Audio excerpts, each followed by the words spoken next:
Nós vamos estudar agora a resolução do Tribunal Superior Eleitoral, que é a resolução 21.538 de 2003. Essa resolução, ela trata do alistamento e serviços eleitorais mediante o processamento eletrônico de dados. Então, nesse primeiro momento da aula, eu ia pedir a vocês que estivessem me acompanhando, pudessem me acompanhar aqui, possam, melhor dizendo, me acompanhar, com a leitura do texto dessa resolução e os comentários que nós vamos fazer nesse estudo conjunto, eu e você. Essa resolução 21.538 sempre cai em provas para o Tribunal Regional Eleitoral, seja no concurso de analista, seja no concurso de técnico, certo?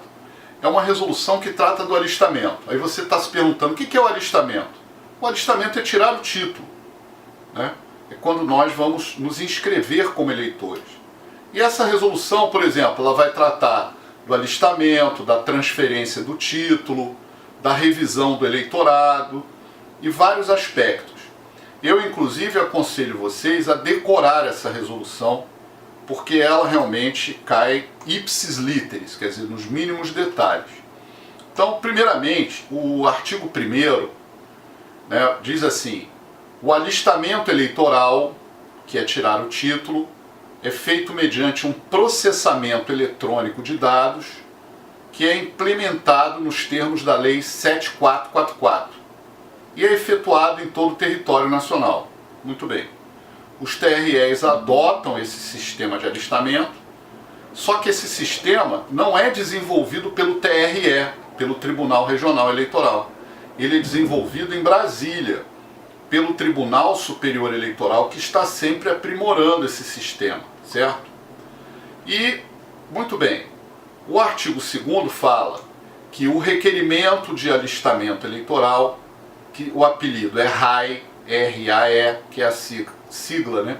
Requerimento de alistamento eleitoral, serve como um documento de entrada de dados e será processado eletronicamente. Tudo bem. O artigo 4º da resolução diz assim: será consignado na operação 1. Operação 1. Então vamos decorar. O alistamento. O alistamento tem uma lógica. Se é a operação 1, por quê? Porque é o primeiro dado que é inserido do cidadão no sistema. Quando alistando, requer, portanto, a sua inscrição, né? A pessoa, por exemplo, completou 18 anos de idade, vai requerer a sua primeira inscrição, ou facultativamente aos 16 anos de idade, quando requer a sua primeira inscrição, né?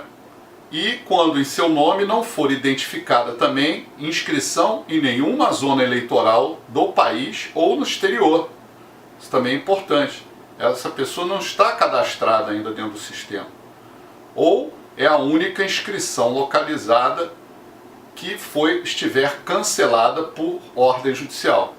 Então, a operação 1 do alistamento, ela serve para requerer a inscrição, quando não tem nenhuma inscrição, em nenhuma zona eleitoral do país e no exterior, porque a pessoa pode ter se alistado no exterior, né? Lembrando que o alistamento no exterior, a pessoa passa a ser eleitor vinculado ao Tribunal Regional Eleitoral do Distrito Federal, certo? E também quando for a única inscrição. A operação 3 está no artigo 5º. Ela trata da transferência.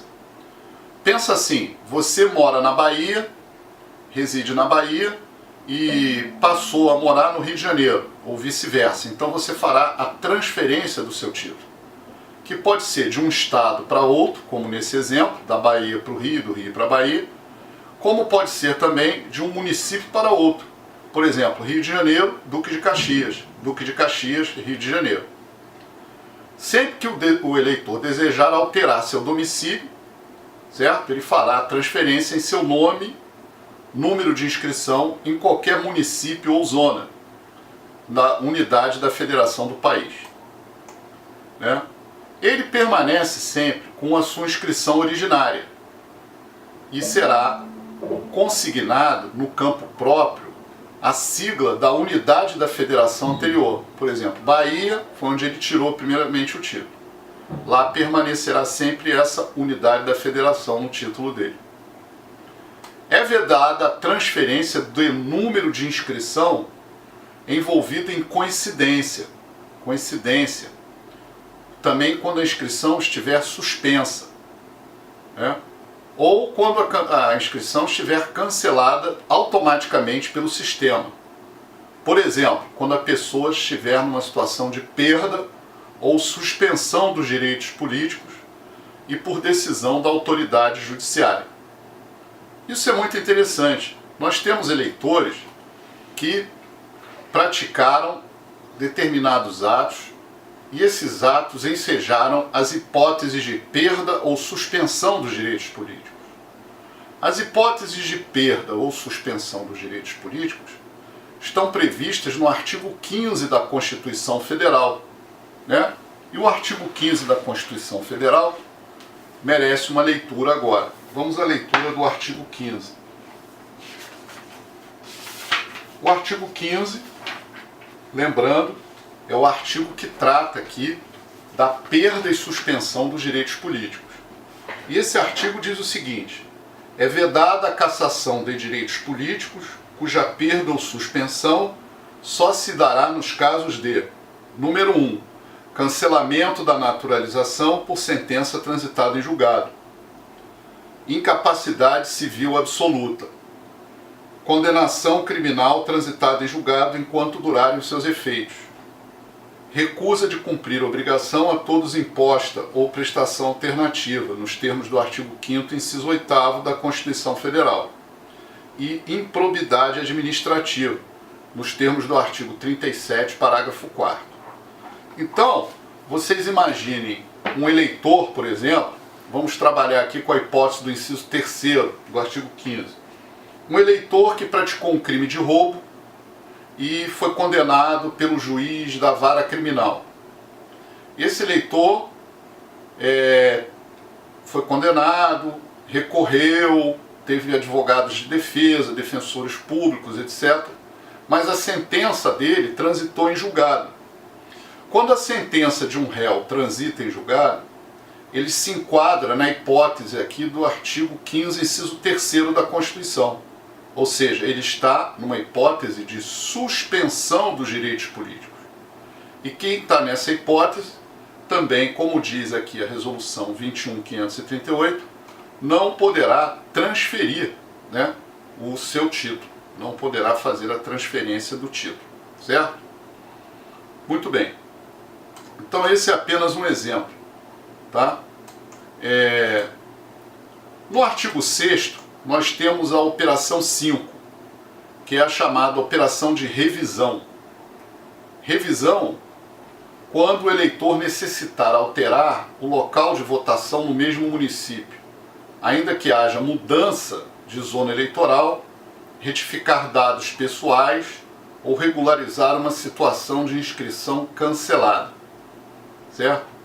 Então, tem que retificar dados pessoais, né? A inscrição estava cancelada, ele tem que regularizar essa hipótese. Então, quando estivermos diante de uma situação dessa, lembre-se, é a operação número 5, revisão.